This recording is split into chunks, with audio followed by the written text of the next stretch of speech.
4 novembre 1921, con la traslazione da Aquileia dei resti di un soldato, dopo un viaggio in treno speciale attraverso varie città italiane, si è reso onore ai tanti caduti della Prima Guerra Mondiale che non hanno un nome. 3 novembre 2021, Vicenza, con i coordinamenti del Grappa, del Pasubio e del Cimone, da dove partirono le salme, 11 in totale, oggi sono in febbrile lavoro per celebrare il centenario del Milite Ignoto. Quello del Milite Ignoto è un momento di passaggio di consegna, una sorta di passaggio di testimone fra generazioni.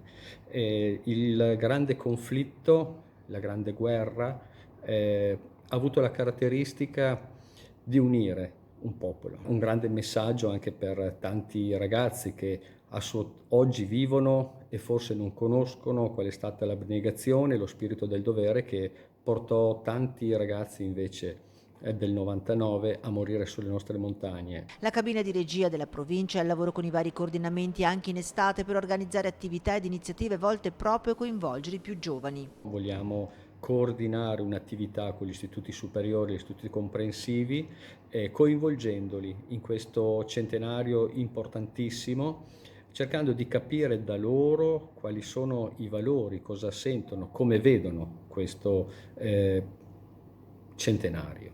I ragazzi degli istituti superiori saranno chiamati ad elaborare una tesina sul tema del Milite Ignoto, mentre gli studenti più giovani delle scuole dell'obbligo verrà chiesto di rappresentare il tema attraverso un disegno. I migliori verranno premiati nella cerimonia di chiusura che si terrà il 3 novembre in Piazzale della Vittoria a Monteberico, luogo simbolo da cui lo sguardo si può perdere sull'arco montano dove si combatté la Grande Guerra.